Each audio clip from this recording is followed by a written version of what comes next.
What's happening here? They're posting my dubs. Once again, posting my dubs. Ooh, baby. She's right. The Abraham Accords, like Trump's entire policy, was premised on the perpetual repression of Palestinians and denial of their rights. The horrific atrocities of October 7 revealed this to be a dangerous fantasy. Hey, yo, look at that. Former foreign policy of Bernie Sanders defending my take. Let's go. Yeah, we'll talk about that. I am in the crosshairs, okay, of Jewish Insider posting my dubs. I don't know why they think this is... Here, we'll start with this, actually. Okay, we'll start with this. So, new Jewish Insider, written by Mark Rod. Previously at CNBC, CNN Politics. He is the senior congressional correspondent of Jewish Insider. Now, why is the senior congressional correspondent of Jewish Insider writing about me and AOC live reacting to President Donald Trump's speech in the Bronx? Do these people have anything better to do than watch your stream for muck to take out of context and throw at AOC? First of all, there is no muck here. Ocasio-Cortez agrees that Twitch streamer blames Abraham Accords for the October 7 attack. The progressive lawmaker appeared on a Twitch stream with Hasan Piker, a popular influencer who's been outspoken against Israel since October 7. First of all, I have not been outspoken against Israel since October 7, unless you're talking about October 7 of like, I don't know how long I've been outspoken against Israel, but it's been a lot longer than just October 7, 2023. So get it right, Mark Rod. At least publicly, since, I don't know, like 10 years ago. All the Octobers for the past fucking 10 years. Rod. Yeah. Yeah, Mitch Hedberg. I used to do drugs. I still do. But I used to too. Exactly.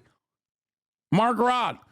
Representative Alexandria Ocasio-Cortez, Democrat of New York, agreed with the popular far-left Twitch streamer last week that the Abraham Accords and other U.S. policies were significantly responsible for the October 7 Hamas attack on Israel. To be fair, though, I will say this guy is like a much better journalist than, like, not to give him too much credit, but I will say he is a much better journalist than like the average right-wing psychopath at like New York Post or whatever. Like, he is a serious journalist.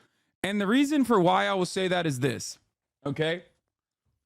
When the fucking Daily Mail writes about me, the Daily Mail would just like lie and be like, Hasan wants to eat Jewish babies or whatever, right?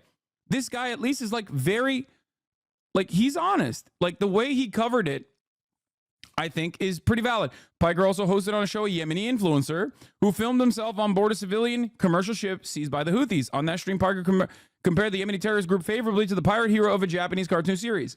I think that is a fair assessment.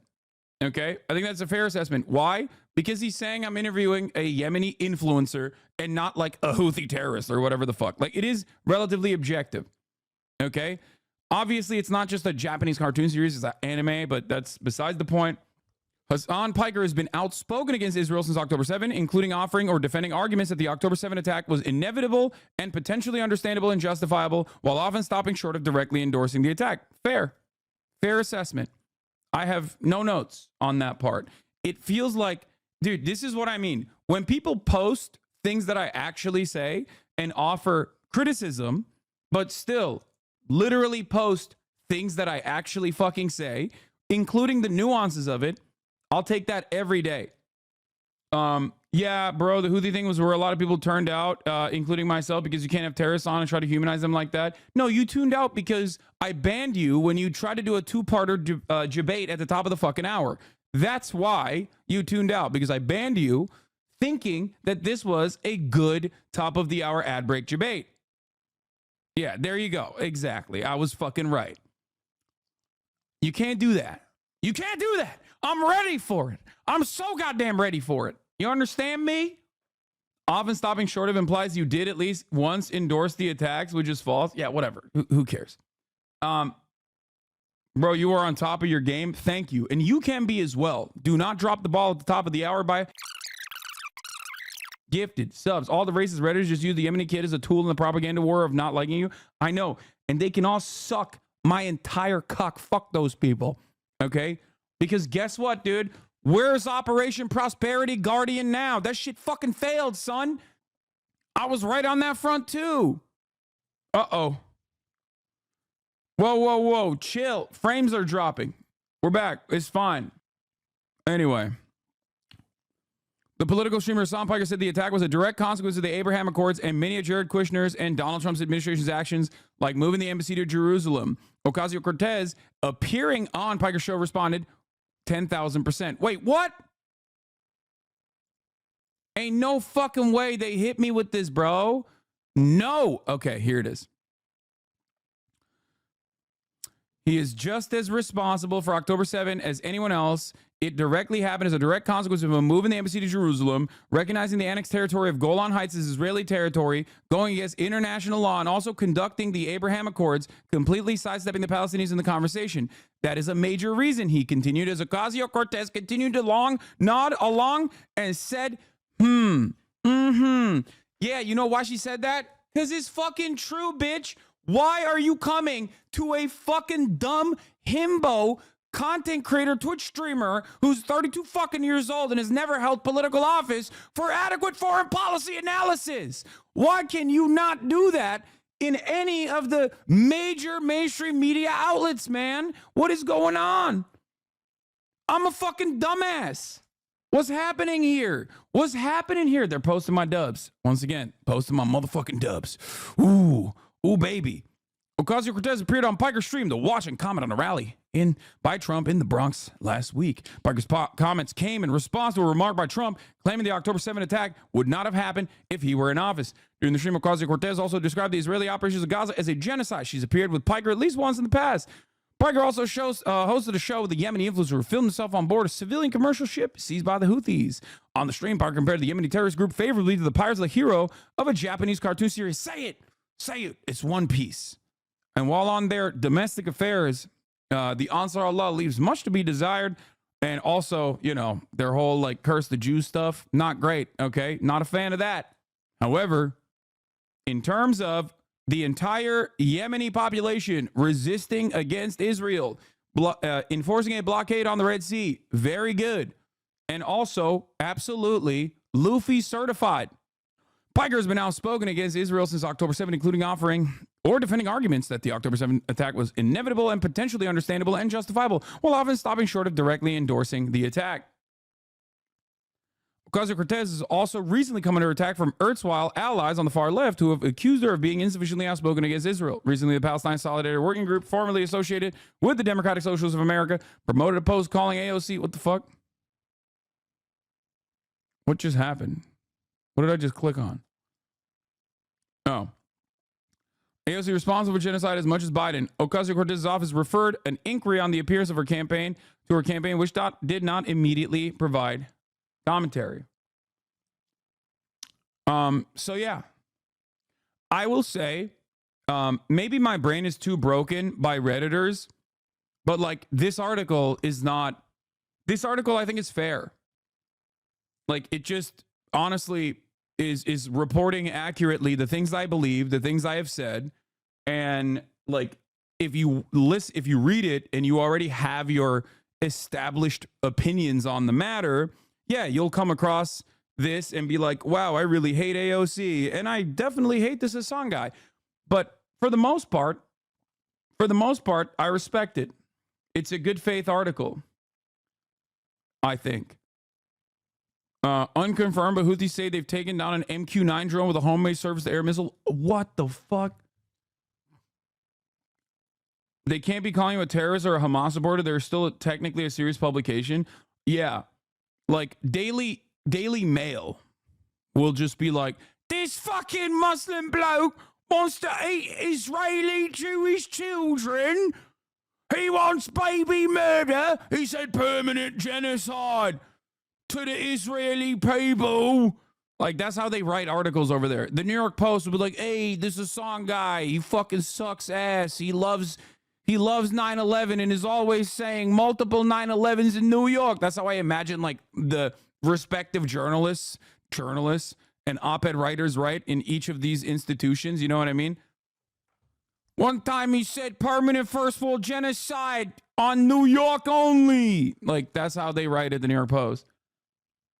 They didn't mention how you're racist to white people. Yeah, I would expect that from the New York Post, to be fair. Yeah. Why would anyone expect us not to be impressed by the Houthis when they are taking down the most advanced fucking airborne military equipment with homemade rockets? Yeah, I mean, I'm definitely impressed. I'm definitely impressed. I'm not gonna lie. I mean, they do a lot of, there's a lot of stuff going on in terms of like their own domestic affairs and the way that they conduct themselves that I certainly disagree with, like I said. But as far as like resisting against America, resisting against Saudi Arabia, resisting against genocide, they have done a phenomenal job. They really have. And it is so, I am in awe of the way that they operate. I'm in awe of the way that they operate and the way that they have operated, specifically because they have so much fucking smoke that, like, part of the reason why the Chinese peace negotiations between Iran and Saudi Arabia and a ceasefire, like a de facto ceasefire in Yemen, part of the reason why it happened, something to consider is like the Saudis do not want the Yemen smoke. One must ask the question, why? They were literally doing a fucking genocide on Yemen. Why do the Saudis not want smoke from Yemen? Well, that's because both Yemen and maybe Iran, we don't know, but at least we know that it's Yemen, or we think it's Yemen, has striking capabilities hitting oil refineries inside of Saudi Arabia. That is unimaginably disruptive to global commerce. That is unimaginably disruptive to the Saudi economy in general. That is not something they fucking want. That is not something that they want. That's why they're like, hey, man, let's dial this Operation Prosperity Guardian shit a little bit back. Is it true that the Houthis have brought back slavery? All the headlines say, but I haven't seen credible references. No, slavery fucking never discontinued in Yemen under any of those administrations, okay? It's bullshit. Some dude named Mark just donated $20K for the creators of Palestine. Yes, we are fucking nearing the $900,000 mark. I don't know what's happening, man. Anyway, I need to lock in. See, I look at one dono, and then I fucking all of a sudden I'm falling apart. So yeah, good article from the Jewish Insider. Much respect. I would say that this is like a favorable article. I would say that this is a decent article. It's honest. I mean, they're trying to draw up like controversy by being like AOC agreed with Hasan on something that is like unironically true. No matter how hard you try to complain. And it not only is it unironically true, but it also is true in a partisan way too. So I think for many people, when they post that and they're like, oh yeah, this will surely get people mad at AOC, they don't realize that Democrats see that as an exit ramp. Democrats probably will hear me say those words and go, oh, that's a good idea, that we should just talk about Trump and what he did and how his actions caused October 7. That's a good statement. Anyway, so I don't think that it is going to work. I don't think that it is going to be a valid avenue of attack. But, you know, I'm happy nonetheless. Oh, we're going to do more Israel Hasbara.